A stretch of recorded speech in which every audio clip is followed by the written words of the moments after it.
Hello everybody. कैसे हैं आप सब। आशा करता हूँ आप सभी लोग ठीक होंगे। और आज जो है हम लोग एक नए फॉर्मेट के बारे में डिस्कस करेंगे जिसका नाम है रिस्क असेसमेंट। ठीक है। ये फॉर्मेट काफ़ी इम्पोर्टेंट है हमारे वर्क प्लेस के लिए।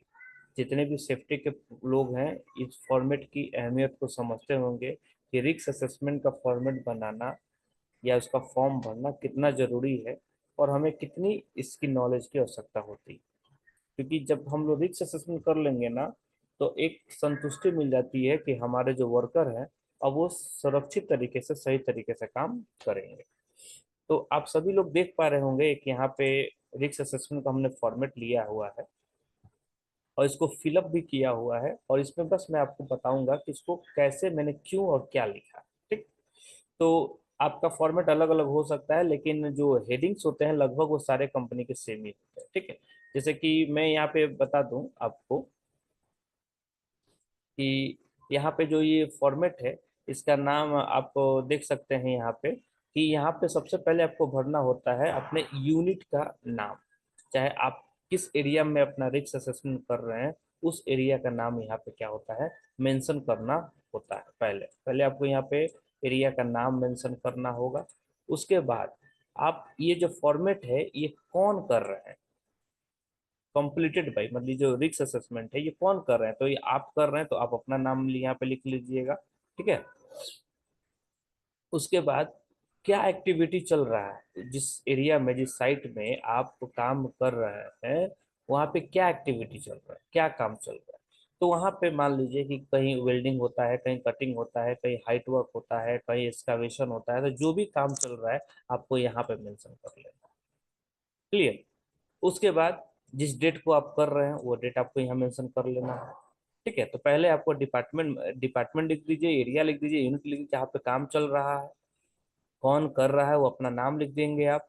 क्या क्या एक्टिविटी वहाँ पे चल रही है जिसका रिस्क असेसमेंट आपको करना है वो आपको लिखना है यहाँ पे। और उसके बाद आपको डेट लिखना है तो वहाँ पे किस तारीख को ये काम हो रहा है।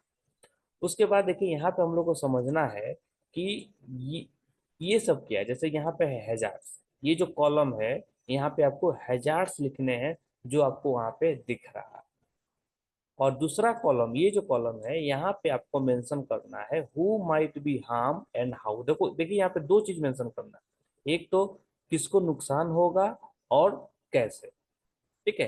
तो who might be harm and how यहाँ पे लड़के क्या कुछ गलत कर देते हैं सिर्फ लिख देंगे कि किसको कैसे कैसे नुकसान होगा लेकिन किसको नुकसान होगा वो नहीं लिखते। ठीक है। जिससे क्या होता है वो गलत हो जाता है। उसके बाद है what is already being done to control the risk मतलब आप रिस्क को कंट्रोल करने के लिए पहले से वहाँ क्या कर रहे हैं तो वो चीज इस कॉलम में लिखा जाएगा।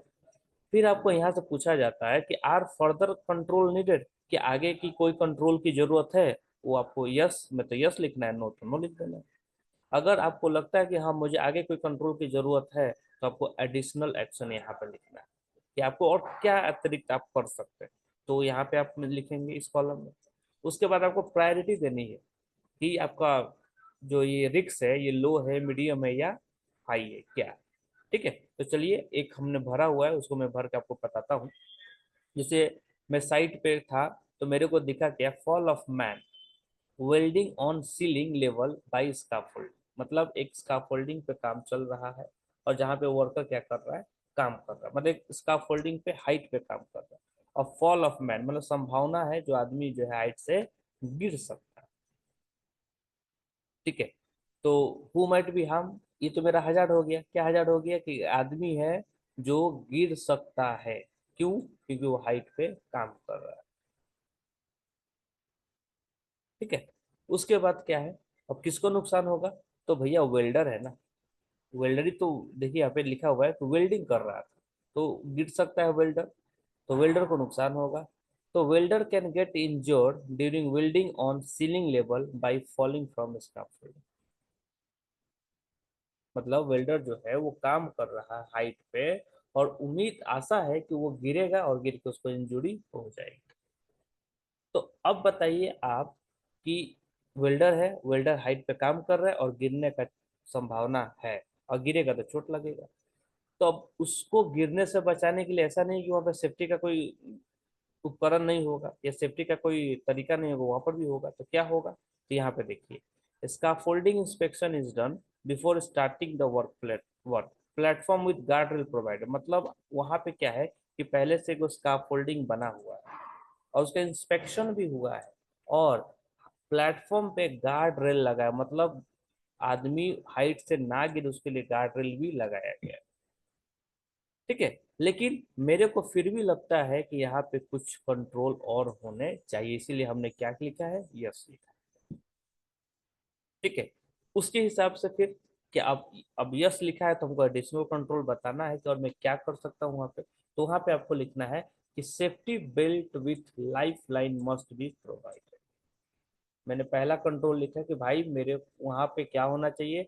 तो ठीक है, गार्ड रेल आपने रखा है, आपने स्कार्फोल्ड दिया है, लेकिन अब मेरे को चाहिए वहां पे सेफ्टी बेल्ट, ताकि अगर किसी कारण से स्कार्फोल्ड से वो गिरता है तो सेफ्टी बेल्ट क्या करेगा, उसको रोक लेगा।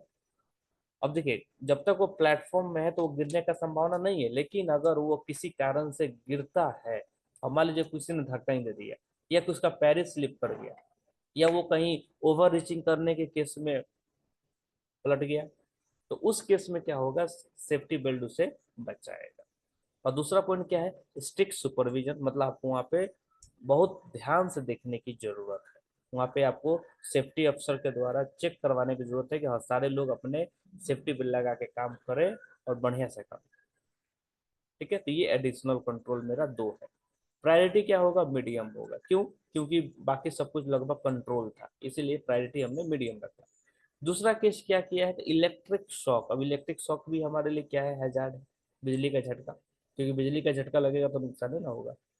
तो अब किसको होगा, तो भैया वेल्डर को होगा, क्योंकि वही ना काम कर रहा, वेल्डर है और फायर वॉचर, क्योंकि वही लोग वेल्डिंग का काम कर रहे हैं, वहीं पर हॉट वर्क हो रहा है, तो वहाँ पे फायर वॉचर भी रहेंगे और वेल्डर भी रहेंगे।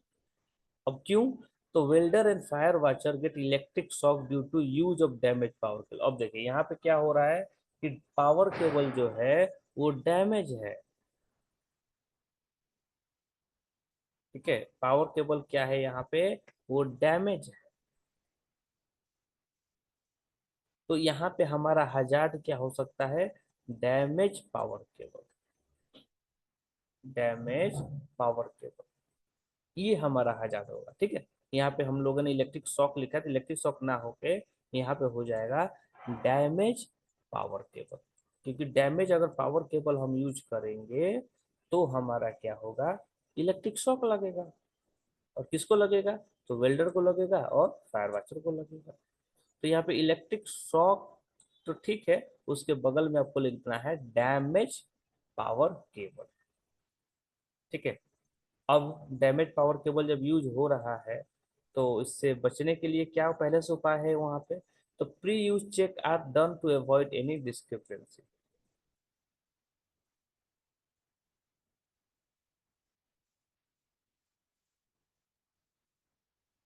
ठीक है, प्री यूज चेक जो है यहाँ पे done to avoid any discrepancy, मतलब सबसे पहले क्या है वो हो रहा है कि काम स्टार्ट करने से पहले प्री यूज चेक हो जा रहा है। लेकिन ठीक है, प्री यूज चेक आपने काम स्टार्ट करने से पहले किया, तो आपको डैमेज केबल जो दिखा होगा तो उसको आपको हटाना चाहिए था ना। लेकिन वहां पे क्या हो रहा है कि सही से नहीं हुआ है, मतलब नहीं होता है कि ऐसे ही हल्का फुल्का देख लिया वर्कर और देख के काम अपना स्टार्ट कर दिया। तो भाई ये मेरे को तो फर्दर कंट्रोल चाहिए। तो फर्दर कंट्रोल क्या चाहिए, तो यहाँ पे देखिए क्या लिखा है कि power cable laying through ceiling level, मतलब पावर केबल जो है वो सीलिंग लेवल से लेके आइए। नीचे नीचे पावर केबल गया होगा ताकि इसीलिए सब कुछ के कांटेक्ट में आ जा रहा है, लेकिन अगर हाइट से जाएगा तो कोई कांटेक्ट में नहीं आएगा। ठीक है, तो एक ये तरीका से हम लोग हजार से बच सकते हैं। और दूसरा तरीका है कि आप डैमेज केबल को क्या करिए, रिप्लेस कर दीजिए। डैमेज केबल को क्या करिए, रिप्लेस कर दीजिए। तो दूसरा तरीका यहाँ हम लिख सकते हैं कि रिप्लेस द डैमेज केबल। इसे क्या हो जाएगा, हमारा हजार एकदम कंट्रोल हो जाएगा। प्रायोरिटी हाई रहेगी, क्यों, क्योंकि रिस्क बड़ा है, और उसको कंट्रोल करने के लिए जो हमारा एग्जिस्टिंग कंट्रोल है वो पर्याप्त नहीं।